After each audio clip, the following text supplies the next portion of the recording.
Olá pessoal, me chamo Isabela, sou médica veterinária proprietária e atendo na parte clínica da minha clínica VetPet aqui em Nova Resende. E hoje recebemos um convite muito especial para a gente falar sobre um quadro muito importante, né, que é a conversa com o especialista. E junto com o Dr. Lucas vamos falar sobre a raiva, que é uma doença mundialmente conhecida, e também a mozoonose. Então pode passar de um animal para humano, como também de humano para animal. Dr. Lucas, fala um pouquinho pra gente sobre você. Doutora Isabela, muito obrigado pelo convite. Esse tema é fundamental, a conscientização da população. Nunca é demais a gente conscientizar sobre prevenção, até porque estamos falando de uma doença que é 100% letal, ou seja, contraiu, a pessoa infelizmente vai evoluir ao óbito, né?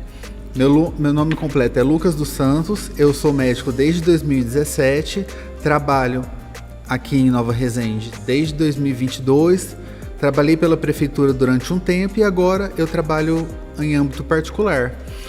Atendo como clínico geral, também faço a parte da procedimentos estéticos e cirurgias dermatológicas. É um prazer estar aqui hoje trabalhando sobre prevenção, conscientização e condutas frente a um caso suspeito de raiva. Então, para quem não conhece mais sobre o vírus da raiva, né? Ele é uma doença transmitida por meio da mordedura de animais infectados. É uma zoonose, então pode ser transmitida tanto do animal para o humano quanto vice-versa.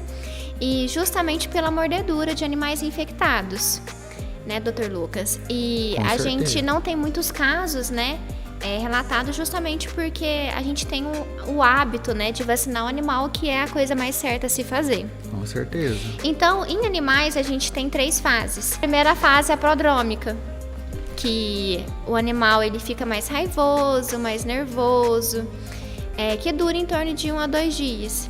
Depois disso, a gente tem a fase furiosa, que a gente consegue observar isso melhor em gatos, que ele fica com tremor, fica com aquele balançar de rabo, que você vê que tem algo errado ali. Animal tem fotofobia, não consegue sair em locais muito luminosos. E por último, a gente tem uma fase que é a fase paralítica, que acontece em torno do 5º dia, onde o animal ele pode evoluir para coma e óbito.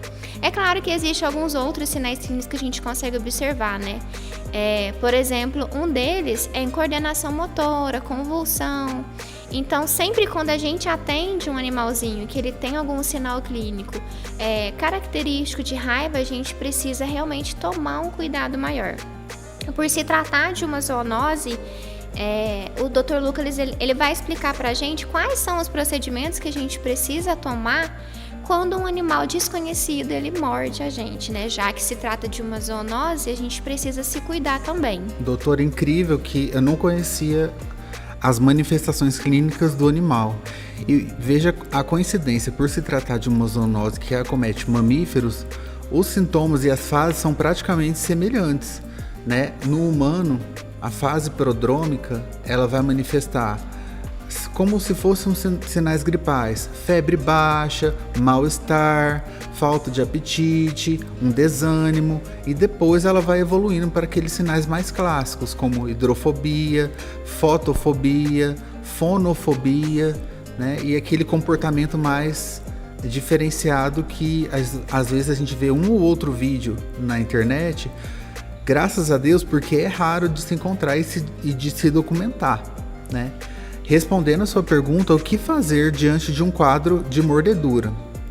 Bom, existe uma polêmica, na verdade é um assunto que a gente discute muito isso, e pelo Ministério da Saúde existe um fluxograma a ser seguido, que é o seguinte: se você teve uma mordedura de um cachorro ou gato, você vai observar, segundo o Ministério da Saúde, esse animal por 10 dias, se for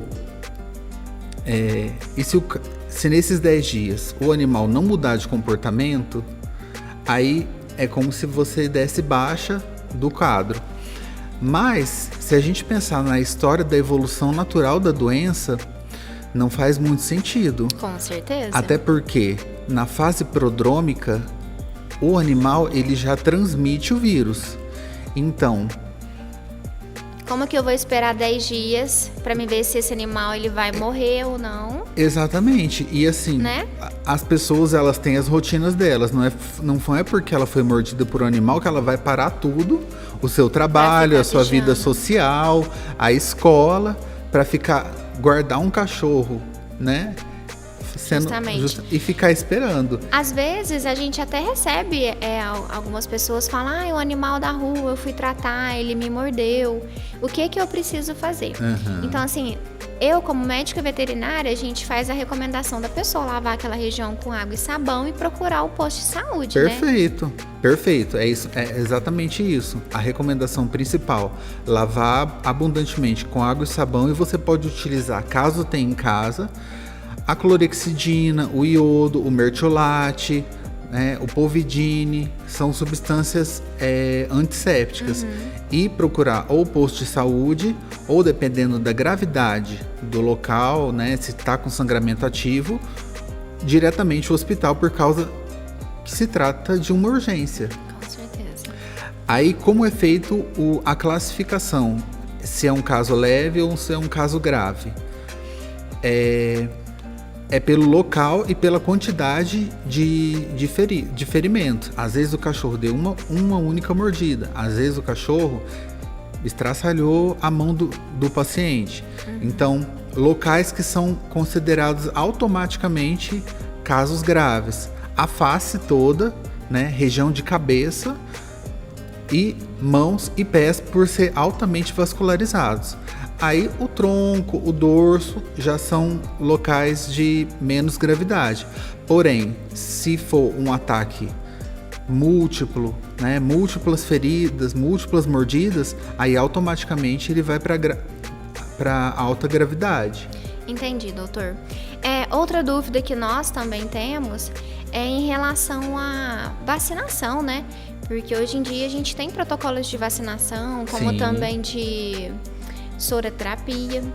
Eu queria saber como que funciona. Então, eu vou te dar um exemplo. Um animal, ele me mordeu hoje no braço, porque acontece da gente ir ajudar os animais, né? Principalmente animais de rua. Ele me mordeu o braço. Claro. Esse animal, ele não tem histórico de vacinação. É um animal que realmente a gente desconhece, não tem tutor, não tem cartão de vacina.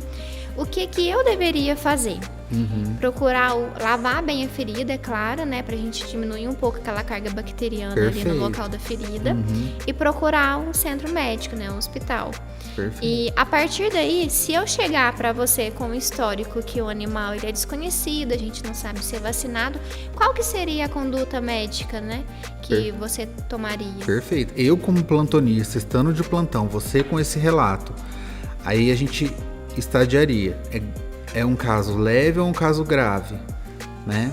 Então vamos pensar que foi uma mordida na face, né? Você foi atender um cachorro e ele mordeu na bochecha. Às vezes abaixei para poder fazer um medicamento. Caso grave, qual é o protocolo?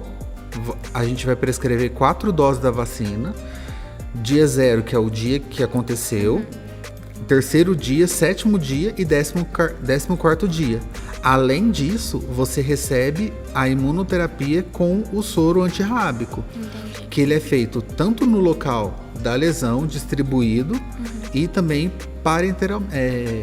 pode ser subcutâneo, intradérmico, também para ser distribuído. Então, não necessariamente ele precisa ser no local mesmo da mordedura. Não necessariamente, mas é prudente que sim também. Porque ele ali já é imunidade pronta contra o vírus. Porque o vírus da raiva, ele é neurotrópico. O que significa isso? Ele vai procurar o teu sistema nervoso. Então, a pessoa morre devido à parada cardiorrespiratória. Ela tem toda aquela manifestação clínica devido ao neurotropismo do vírus. Então...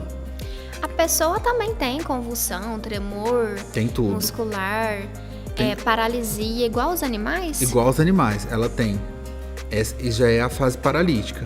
Ela tem convulsão, ela tem tremores, ela tem... Fotofobia. Aí então, várias alterações de sinais vitais. E ela tem o comportamento diferente. E no final, ela acaba padecendo, falecendo, indo a óbito, né? Por parada cardiorrespiratória. O diafragma para de funcionar e ela tem uma parada cardiorrespiratória. Entendi. Esse neurotropismo, para as pessoas entenderem, né?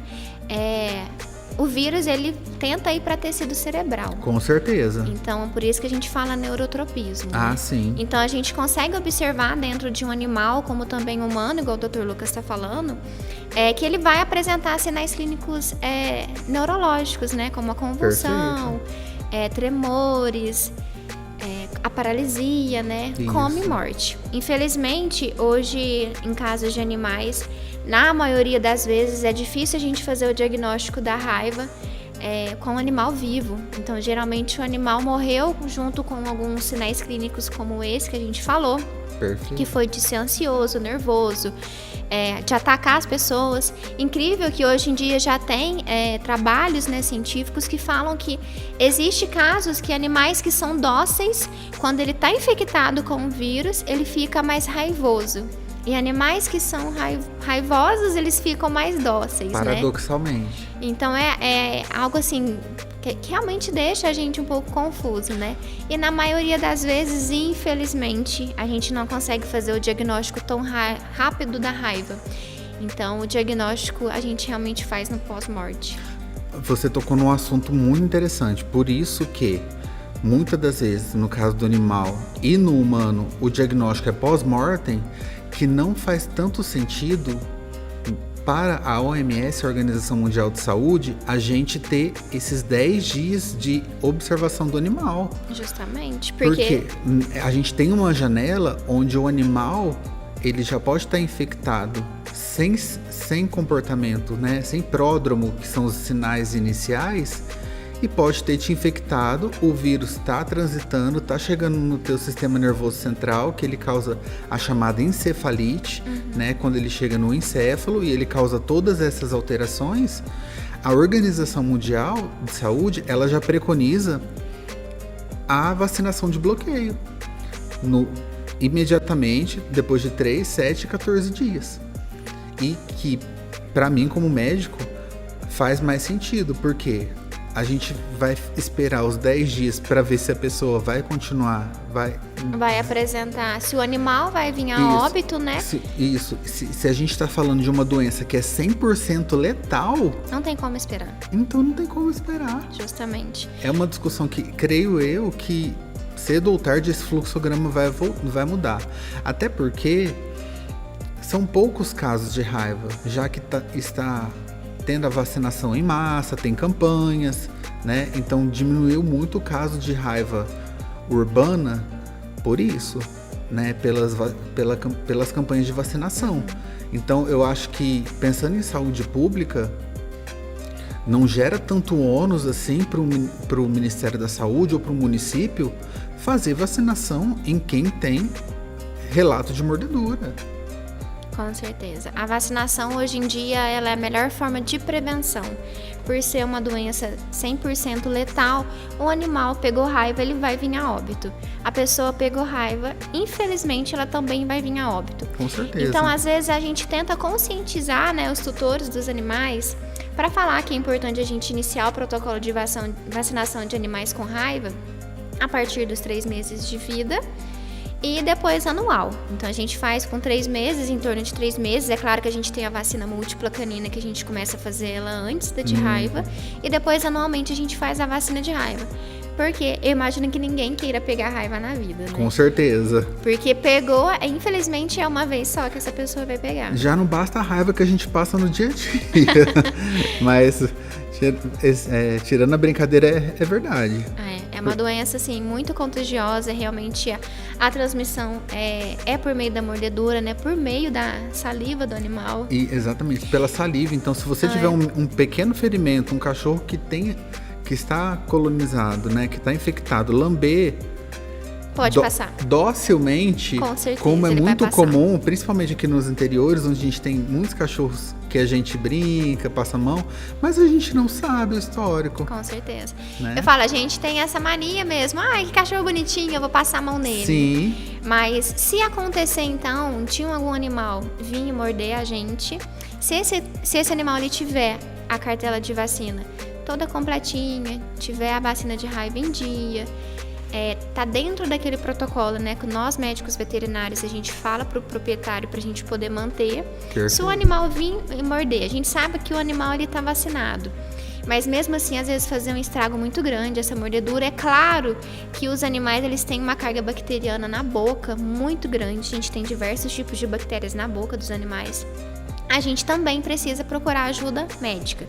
Porque essa ferida ela vai poder inflamar, né? Então a gente pode ter alguns recursos humanos, né, de tratamento que a gente precisa tomar também, né? Mesmo não pensando somente em raiva, como também no tratamento daquela ferida, né? Com certeza. Até como a senhora disse, a cavidade oral do animal ela é polimicrobiana. Então, pensando numa dilaceração devido à mordedura, até mesmo evita-se fazer sutura para você não incubar as bactérias que estejam ali, de repente. A gente entra com antibiótico, a gente entra com anti-inflamatório, faz curativo, mas evita-se ao máximo fazer pontos. Então a cicatrização, infelizmente, acaba sendo por segunda intenção, por aproximação da borda da ferida, do que a gente fechar, suturar ali. Eu quero um pontinho bonitinho, não quero cicatriz. Mas a gente corre o risco de a gente armazenar micro-organismos graves ali e o antibiótico não ser sensível àquelas bactérias. Entendi. Realmente, até a deiscência mesmo de sutura, né, em casos de inflamação muito grande, a gente também pode ter, né, já que a bactéria, algumas, na maioria das vezes, são patogênicas, né, se a gente fazer uma sutura, a gente ainda corre o risco de abrir, né, os pontos. Exatamente. Se tiver lesão vascular, a gente, né, dos vasos sanguíneos, a gente pode manejar... hemorragia, por exemplo. Hemorragia, isso, a gente pode fazer... aproximação dos bordos da lesão, mas dificilmente, raramente a gente vai ter indicação de suturar completamente, fechar aquele ponto lindo, maravilhoso. Não faz. Eu já fui mordida por um animal de rua. A gente Sério? foi fazer um atendimento e ele mordeu no meu braço. Aí eu procurei atendimento médico, só que me pediram para eu aguardar 10 dias com esse animal. E era um animal que não tinha histórico de vacina, a gente não sabia se tinha tutor ou não. E eu não fui vacinada. Pediram para eu ficar com esse animal, né, sob observação durante 10 dias. Então, eu falei assim, gente, se esse animal ele vinha desenvolver raiva, se ele tiver, né, o vírus da raiva circulante já no organismo dele, já que era um animal que estava muito apático, não conseguia levantar, eu fiquei um pouco incomodada, porque eu também poderia pegar raiva, né? É claro que lá na minha faculdade a gente fez a vacinação contra a raiva, que a gente era obrigado a ter a vacina. E a gente também faz sorologia. Mas já fazia muito tempo que eu não tinha, né? Não sabia como que estava a quantidade de anticorpo, né? Exatamente. Circulante no meu organismo. E eu não fui vacinada. Então, assim, eu fiquei muito preocupada, com muito medo. Então, não é uma conduta, né? Hoje em dia a gente já tem uns protocolos de vacinação, né? Que a gente deve seguir, né? Doutor, eu acho assim, o bom senso tem que prevalecer. Antes de qualquer protocolo, né, fluxograma e tudo, eu acho que o bom senso a gente tem que avaliar caso e caso. E, às vezes, infelizmente, a gente encontra essas barreiras burocráticas que nos impedem. Porque né? não tem como, por exemplo, um animal da rua morder e você ficar com um animal cercado num local da sua casa, até porque você não sabe o que o animal tem durante 10 dias. E você tem sua vida, você tem, né? Justamente, porque se esse animal ele vir a óbito durante esse período de 10 dias, eu também vou vir. Você vai. Se o animal tiver raiva, Deus né? Isso, misericórdia. Então, realmente a gente precisa, né, procurar uma ajuda médica com um profissional que realmente saiba, né, como conduzir realmente esses casos. Conduzir, por mais que tenha mas cedo ou tarde acredito que esse protocolo de 10 dias não faz sentido. Então, a Organização Mundial de Saúde, né, que estaria por cima de todas, né, de todos os ministérios da saúde, ela já preconiza a vacinação de bloqueio, independente do grau da gravidade, e aí, se for caso grave, já faz tanto a soroterapia, né, imunoglobulina, que chama, junto com a vacinação de bloqueio. Igual você falou, você foi vacinado, os cursos da Veterinária, zootecnia, biologia, eles tomam vacina antirrábica, porém elas não têm um tempo, elas precisam de reforço para manter o anticorpo, coisa que depois que você sai da graduação, da faculdade, não é feito de rotina. Não, e é difícil até a gente para fazer mesmo esse tipo de exame. Eu, após formado, eu procurei laboratório para poder fazer essa titulação de anticorpo e eu não consegui fazer. Então a gente conseguiu fazer por meio mesmo da prefeitura, né, que eles solicitaram. Eu acho que depois desse caso meu, eu até entrei em contato mesmo com o centro de saúde em Passos. Eu acho que por conta disso a gente conseguiu a titulação, né, de anticorpo para os veterinários aqui de Nova Resende, que eu acho que realmente seria algo que nós precisaríamos ter todo ano, porque a gente trabalha com animais com diversos tipos de doença e a gente precisa ter essa titulação em dia. É uma população vulnerável e detalhe, a vacina da raiva não é uma vacina que você compra. Então, não tem, mesmo clínica particular, né, digamos que você recebeu uma negativa no atendimento de pronto-socorro. Você não tem como você ir numa clínica particular e falar, eu fui mordida, quero uma vacina da raiva, fazer o esquema de bloqueio. Não tem. Eu procurei, porque eu falei assim, gente, se eu fui exposta dessa forma como médica veterinária, eu fui atrás pra gente poder vacinar toda a minha equipe que trabalha comigo. Porque a gente tá exposto a isso, né, a ser mordido todos os dias do nosso trabalho. Então, como é uma doença que realmente ela é letal, a gente quis se proteger, né? Mas realmente não tem pra gente comprar essa vacina. Olha só. E assim, nós como médicos veterinários, a gente precisa ter uma titulação adequada, porque se a gente fazer a titulação estiver baixa, a gente precisa ser vacinado. Revacinado.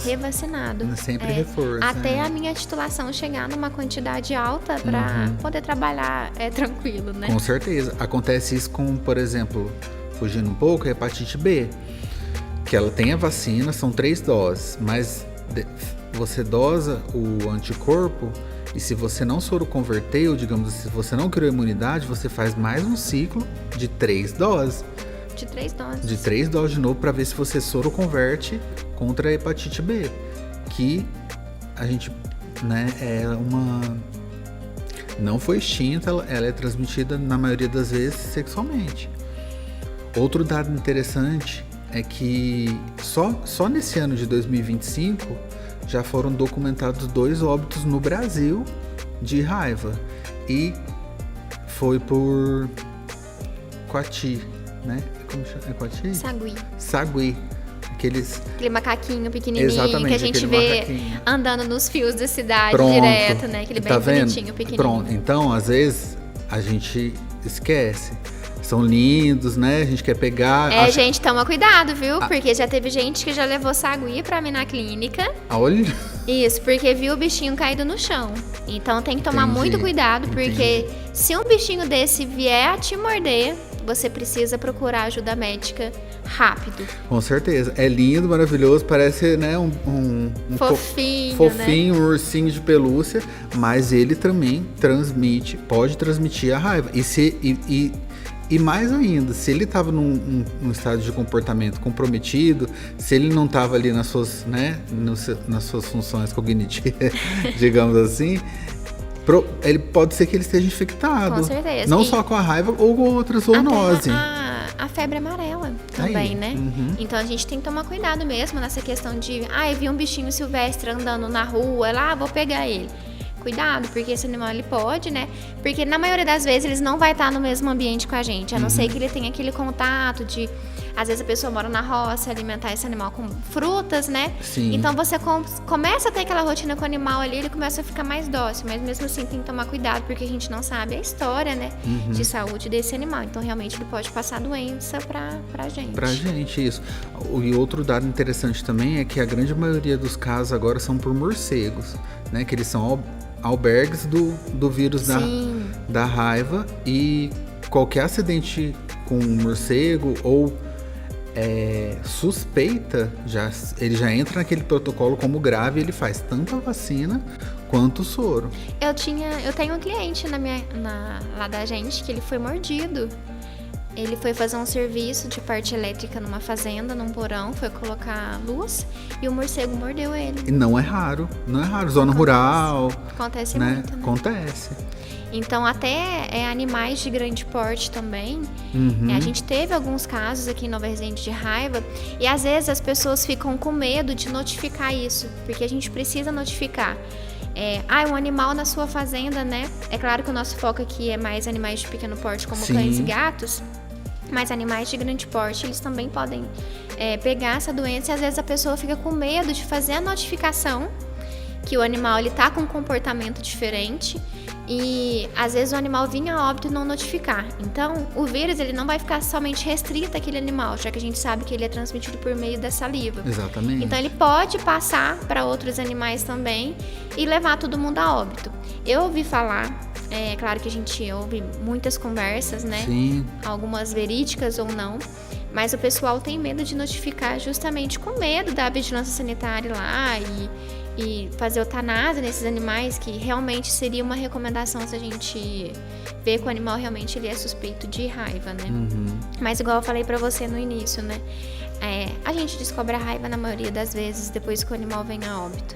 Porque a gente faz a necrópsia, né? Então a gente abre ali a cabecinha do animal, a gente usa o tecido cerebral para poder fazer a análise mesmo do vírus. Mas eu acho que pelo sim, pelo não, a gente tem que optar pela vida. Com né? certeza. Independente se é suspeito. Na raiva, existe aquela assim, né? Menos é mais. Só que na suspeita de raiva, mais é mais. Então, toda medida de prevenção e de tomada de atitude, ela é válida. Então, foi mordido por um cachorro na rua. Mas eu vejo ele todo dia. Mas você sabe o estado vacinal dele? Você sabe se ele é captado nas campanhas de vacinação? Você não sabe. Tem alguns animais na rua aqui em Nova Resende mesmo, porque é claro que tem muitos animais na rua aqui. Uhum. Mas tem alguns que a gente já tem uma rotina com eles, né? Que às vezes a gente trata, igual você falou. Uhum. A gente não sabe histórico de vacinação. Mas tem alguns animais aqui em Nova Resende que eles são da rua, mas eles têm o protocolo de vacina certo. Então, Legal. sempre quando tem, né, esse tipo de vacinação com a antirrábica com a prefeitura, o pessoal pega, né? Então, é bom, né, pessoal, que vocês que estão vendo a gente, se tiver campanha de vacinação da prefeitura e tem 2 cachorros na sua rua, que eles ficam ali, que você trata, que seu vizinho trata, quando tiver essas campanhas de vacinação, leva os animais de rua também. Porque esses animais, eles são mais vulneráveis a pegar raiva, né? Já que ele não tá ali, você não tá olhando ele todos os dias. Então, esse animal, ele pode ir pro meio do mato, ele pode ser mordido por um morcego, ele pode ser contaminado até por algum outro animal silvestre, como o sagui. Às vezes, vê o bichinho ali. É claro que tem alguns animais, alguns cães, que ele sempre vai querer, às vezes, brigar com coati, que a gente atende mais animal machucado por conta de coati. Mas e se ele foi lá e mordeu um coati, ou mordeu um sagui que tinha raiva, né? E aí? Então ele vira uma fonte de transmissão também para os animais da cidade. Animais que a gente tem em casa também, né? Com certeza. Mas, então é isso. A raiva, né, frisando melhor, ela é uma zoonose, ela pode ser transmitida para humanos. Então a gente tem que tomar cuidado e uma das formas da gente prevenir realmente é a vacinação contra a raiva. Com certeza. Mais uma vez... né? Uma doença 100% prevenível, mas infelizmente 100% letal. Então, todo cuidado é pouco, né? Espero que a mensagem que a gente passou fique, né? Compartilhem as informações principais. Não tenham medo de vigilância ou de ir ao hospital. Às vezes tem isso também, doutora. Vão me criticar porque eu vim aqui, porque mordeu meu dedo. Não tem isso, gente. Não, a gente é ser humano. Precisa pedir ajuda, Exatamente, né? A gente vai pedir ajuda. Porque você faz o cuidado inicial, que é lavar bem a ferida e colocar um antisséptico, se você tiver ali. Mas você vai para onde? Né? Pedir informação. Você vai... quero ler se você ler na internet, você vai ver que você vai ter que procurar um atendimento, seja no posto de saúde ou no hospital diretamente. Pessoal, animais têm vacina. tá? Cachorro e gato tem vacina, porém, humanos não tem vacina disponível, né?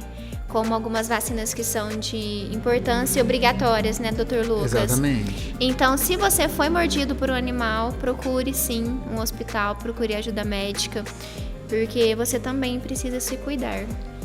Cuidado com áreas que tem morcego, sabidamente morcego, notifique, né, para que tomem alguma medida para diminuir a população, porque eles também são veículos, né, eles albergam o vírus e podem ser indiretamente a causa da raiva Primária, humana. né? Isso mesmo. Dr. Lucas, muito obrigada. Eu que agradeço. Espero te ver mais vezes aqui. Só chamar. Se quiser, a gente até canta.